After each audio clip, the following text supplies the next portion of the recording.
going on, guys? Today I'll be transforming this old jet ski trailer into a much more usable flatbed utility trailer.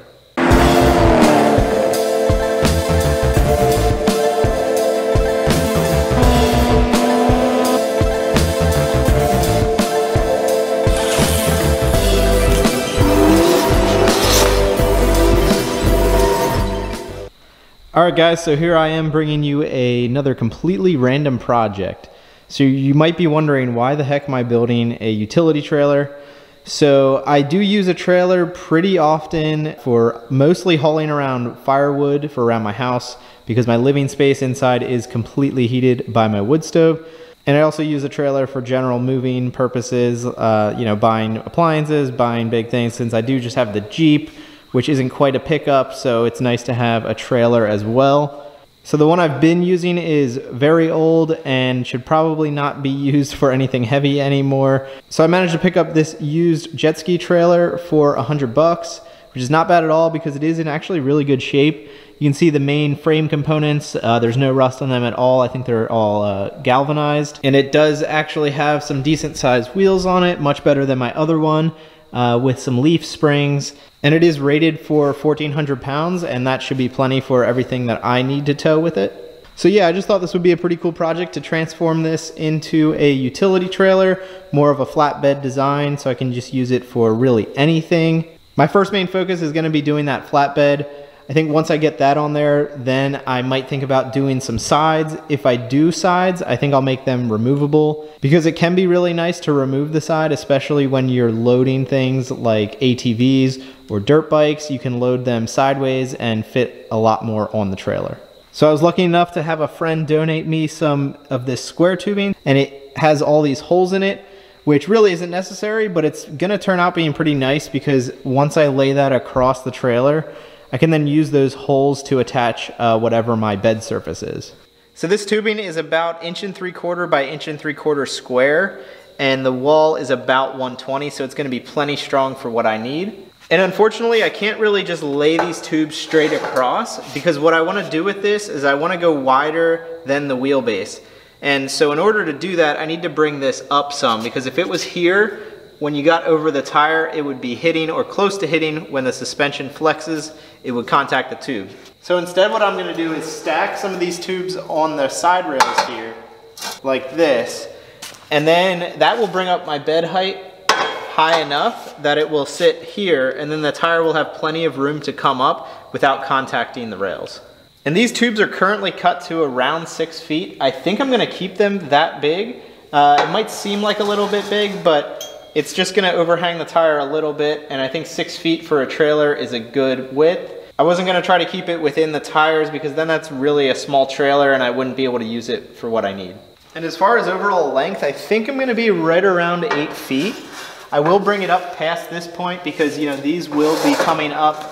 I'll just bring them up like this. Then I'll have the cross pieces on top. So I don't wanna go too far forward, of course, because then when you're turning, the vehicle could hit the trailer. I may end up doing something fancy with a little bit of a triangle here in the front. So once again, I don't have a completely clear plan, but I'm gonna kind of figure it out as I go.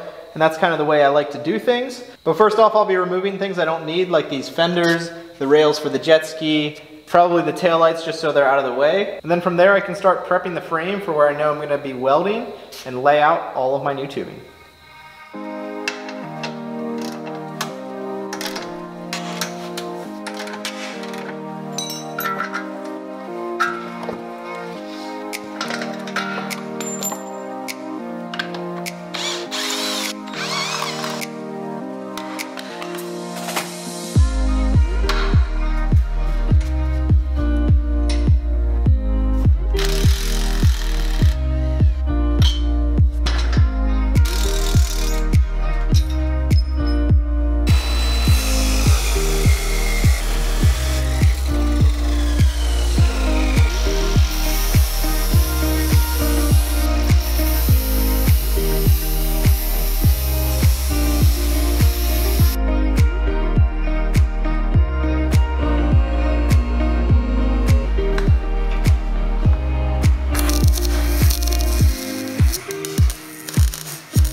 All right guys, quick update on the trailer. I've made a lot of progress on the bed portion.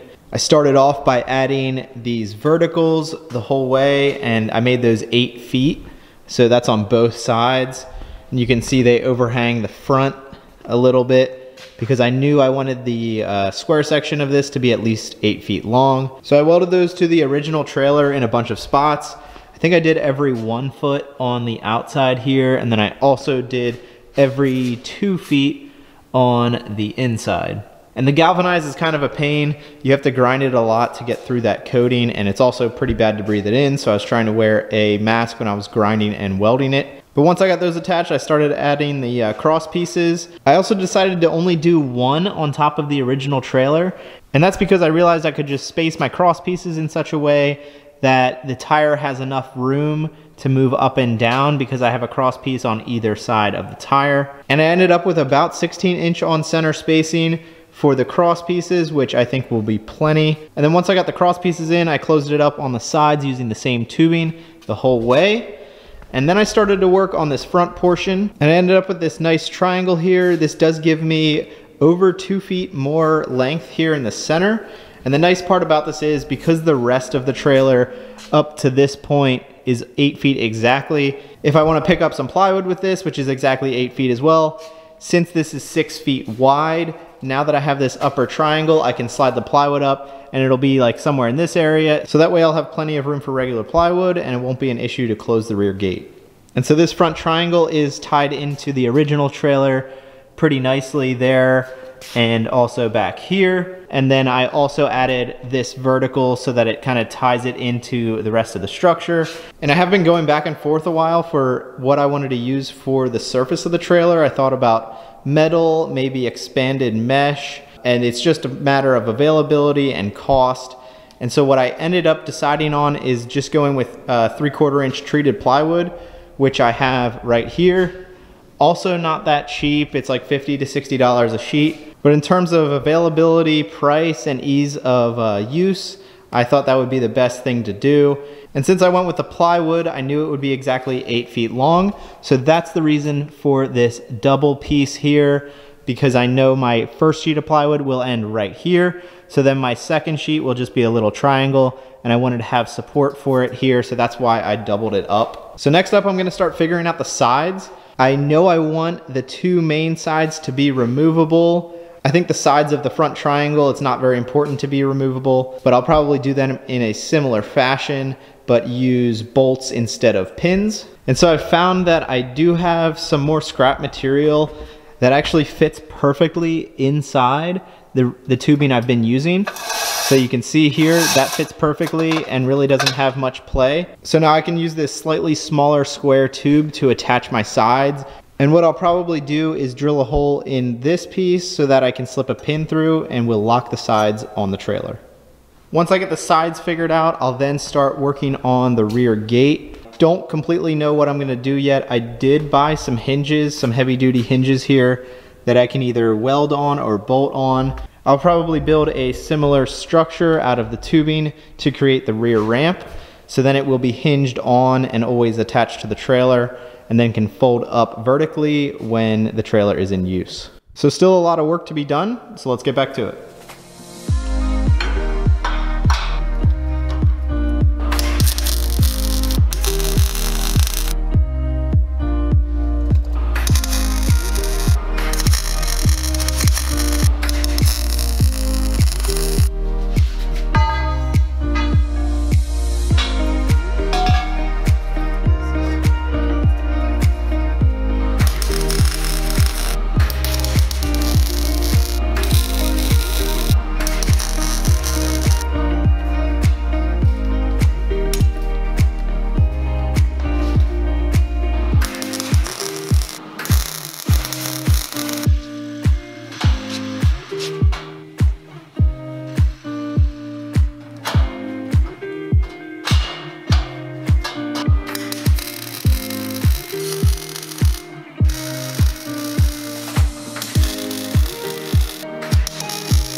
Alright guys, the trailer is now complete.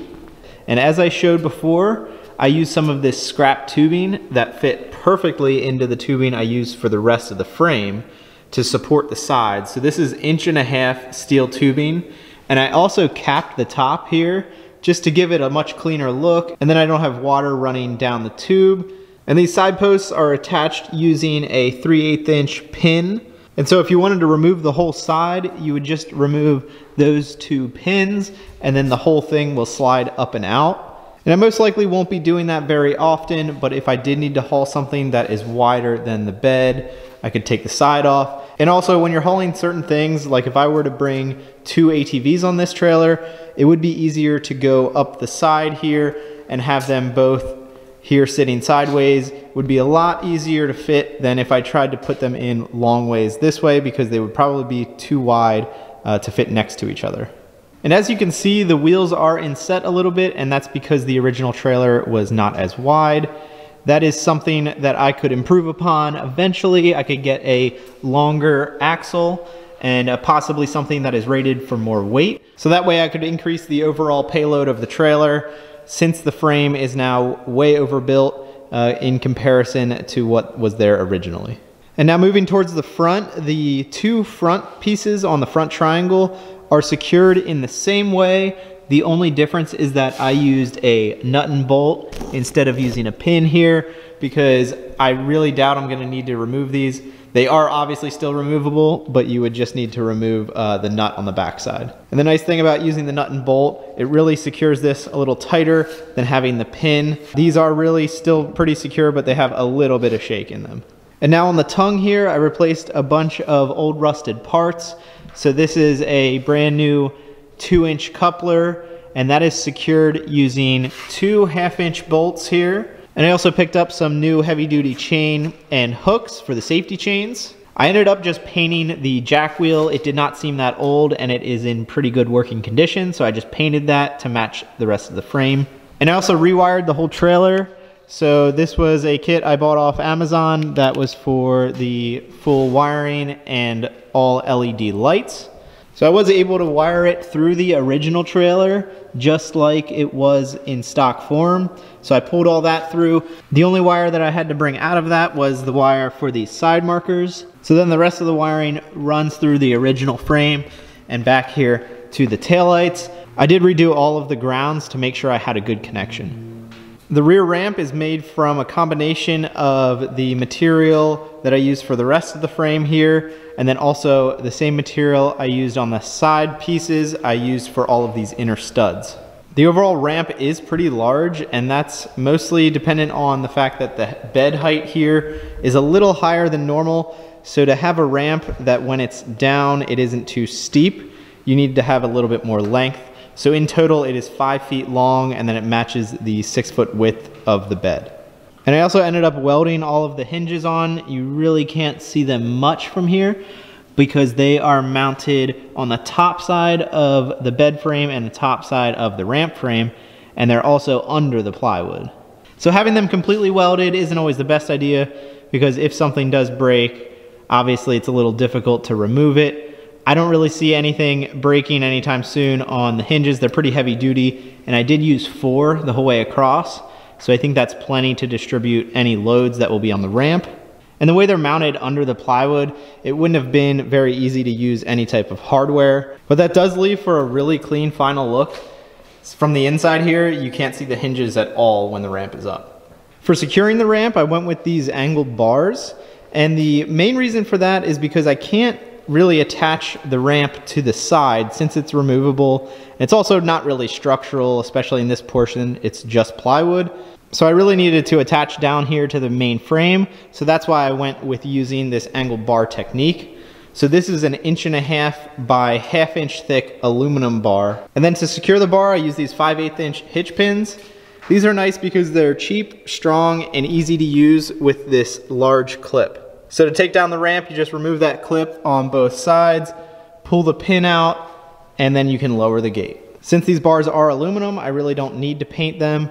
I haven't decided yet if I want to. Let me know what you think, if it'll look better in this raw aluminum or if I should paint it black to match the rest. And for the time being, I covered the ramp in the same 3/4 inch plywood I used everywhere else. Normally ramps would be covered in an expanded steel mesh, which would definitely be a little better because it would let all the air through. It also would let you see a little bit more behind you. But I used the plywood for now because I had it. It also wasn't that easy to source that expanded steel. If the plywood does become a problem, I can always unbolt it and attach the steel mesh. For how often I'll use this trailer, I doubt I'm gonna run into really any issues, but I know I'm gonna get some crap for using plywood on the ramp. And it is fairly heavy, especially when you're lifting it from the ground, so I might eventually add some torsion springs down here at the hinge point to assist in that, but for now, you just can't be a wuss to use this trailer.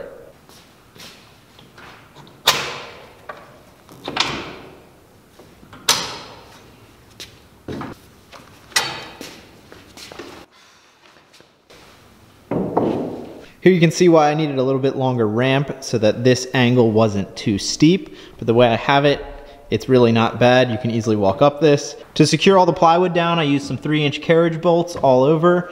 I also have 4 eye bolts here in the front to secure any cargo. I can always add more of those if I need. I also did add some eye bolts here to the outside. So there's actually 3 here on the outside. And all the hardware to attach the sides are stainless just to keep that looking nice. I may eventually add some edging here to the top of the plywood just so it doesn't break up, especially when you're like throwing firewood in here, that can tend to break up pretty easily.